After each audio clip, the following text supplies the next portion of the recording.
Hello again, it's Asala, and today we are going to be talking about tessellations. So, let's hop right into this.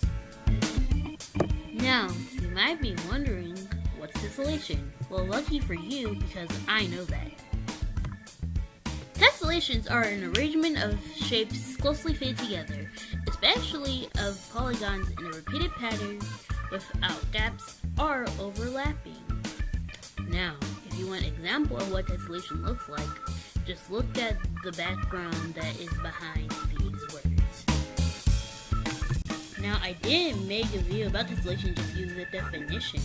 I made it so I could show you the ones that I did. Also, some examples of other types of tessellations. If you want to know, then stay here. The first aspect is natural versus man-made tessellations. First, we got natural tessellations. These are tessellations that just can't help being tessellations, really. They're just tessellations by nature. Examples include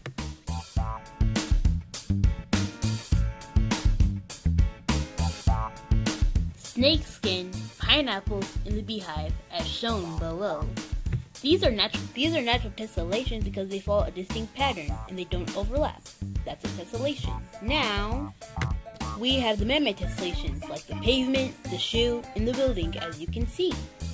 These are things with a tessellation pattern that are built by people, so they were made to let tessellations on purpose. Now that we know the difference between these, let's see some tessellations that I did in class. First, we have try a tessellation or arrow tessellation. So we were given an object of an arrow that looks a little bit like this, except my tessellation does not look this deformed. Now, let me show you mine. Now, this is my example. As you can see, it tessellates. And the little things in between the two rows of triangles are actually not spaces. If you look, they are actually the same arrows except upside down, so it counts as a tessellation.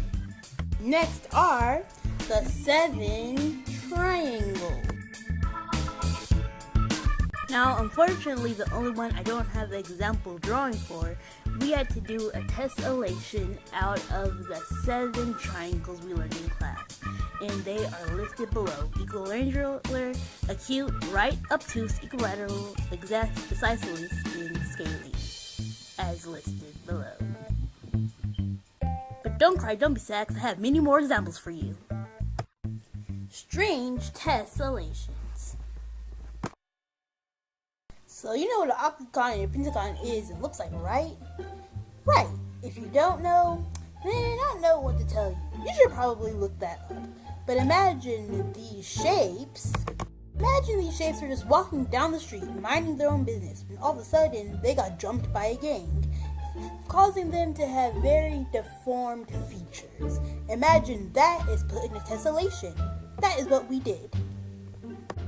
This is the deformed pentagon, and this is the deformed octagon. Poor shapes. I really hope they get better soon. They need to get back in shape.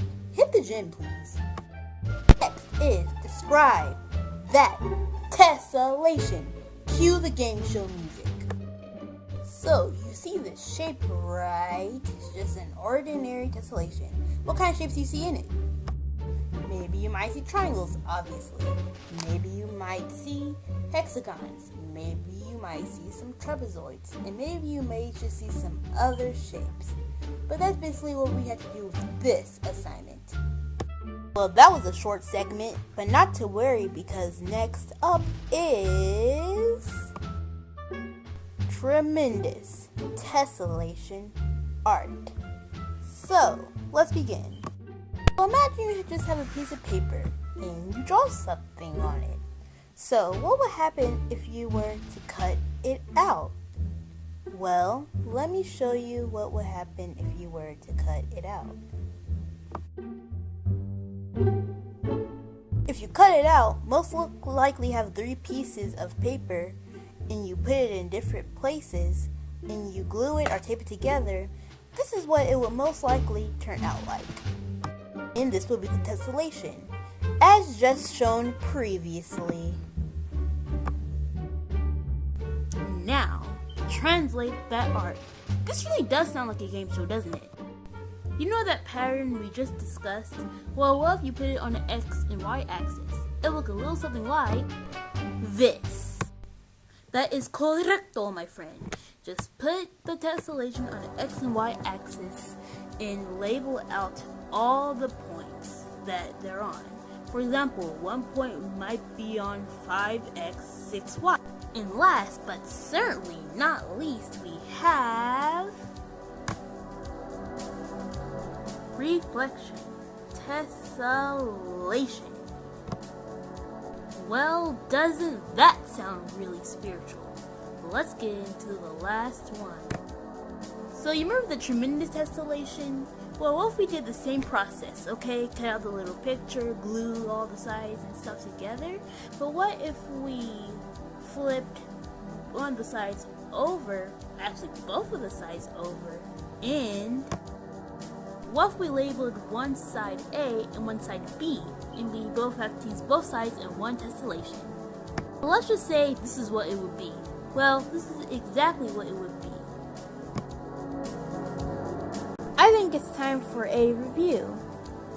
Let's see what we learned over these few minutes. Natural versus man-made. Arrows, 7 triangles. Those 4 octagons and pentagons. Description tessellation. Tremendous tessellation. Translation. And reflection. Thank you so much for watching this very informational video about tessellations. See you later. Bye.